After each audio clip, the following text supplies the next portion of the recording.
ప్రస్తుతం భారత క్రికెట్ ప్రపంచంలో వైభవ్ సూర్యవంశీ అనే పేరు మార్మోగిపోతోంది. కేవలం 14 ఏళ్ల వయసులోనే ఈ కుర్రాడు క్రికెట్ మైదానంలో సృష్టిస్తున్న సంచలనాలు చూసి దిగ్గజాలే నోరెళ్లబెడుతున్నారు. ఇటీవల జరిగిన విజయ్ హజారే ట్రోఫీలో బీహార్ తరఫున ఆడుతూ అరుణాచల్ ప్రదేశ్పై కేవలం 36 బంతుల్లోనే సెంచరీ బాదడమే కాకుండా మొత్తం 190 పరుగులతో విశ్వరూపం చూపించాడు. ఈ అద్భుత ప్రదర్శనపై సాక్షాత్తు ప్రధాని మోడీ ప్రశంసల వర్షం కురిపించారు. దేశంలో క్రీడాకారుల ఎంపిక ఇప్పుడు వారసత్వం లేదా సిఫార్సుల ప్రాతిపాదికన కాకుండా కేవలం టాలెంట్ ఆధారంగానే జరుగుతోందని ప్రధాని గర్వంగా చాటి చెప్పారు.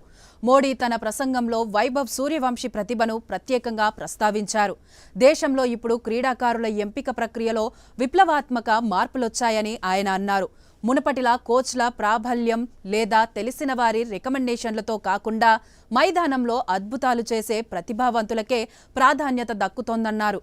నిన్ననే మీరు చూసి ఉంటారు, కేవలం 14 నుంచి 15 ఏళ్ల కుర్రాళ్ళు మైదానంలో దిగి 32, 36 బంతుల్లోనే సెంచరీలు బాదేశారు. ఒక పేద కుటుంబానికి చెందిన పిల్లాడు కూడా ఈరోజు శిఖరాగ్రానికి చేరుకోగలిగాడు. దీనికి కావాల్సిన అపరిమితమైన అవకాశాలను ప్రభుత్వం కల్పిస్తోందని ప్రధాని వ్యాఖ్యానించారు.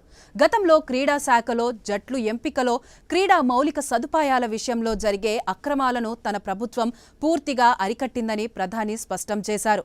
Khelo India, school games, university games వంటి కార్యక్రమాల ద్వారా దేశంలోని ప్రతి మూల నుంచి కొత్త స్టార్లను వెలికి తీస్తున్నామని వివరించారు. స్పోర్ట్స్ అథారిటీ ఆఫ్ ఇండియా బృందాలు టైర్ 2, టైర్ 3 నగరాల్లో సైతం తిరుగుతూ టాలెంట్ను గుర్తిస్తున్నాయని చెప్పారు. క్రీడాకారుల ఆహారం, శిక్షణ, ఫిట్నెస్ విషయంలో రాజీ పడకుండా అంతర్జాతీయ స్థాయి వసతుల్ని కల్పిస్తున్నామని ప్రధాని చెప్పారు. క్రీడల కోసం కేటాయించే బడ్జెట్ను కూడా ప్రభుత్వం భారీగా పెంచిందని మోడీ గుర్తు చేశారు. 2014 కంటే ముందు దేశ క్రీడా బడ్జెట్ కేవలం 1200 కోట్లుంటే ఇప్పుడది 3000 కోట్లకు పైగా చేరుకుందని ఆయన వెల్లడించారు. అలాగే టాప్స్ పథకం కింద అర్హులైన క్రీడాకారులకు నెలకు 25,000 నుంచి 50,000 వరకు ప్రోత్సాహకాన్ని అందిస్తున్నామని చెప్పారు.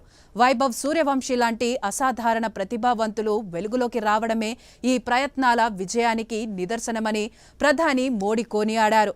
ఐపీఎల్ వేలంలోనూ కనిష్ట ధరకే అమ్ముడుపోయి సంచలనం సృష్టించిన వైభవ్ ఇప్పుడు విజయ్ హజారే ట్రోఫీలో తన పవరేంటో నిరూపించుకోనున్నాడు.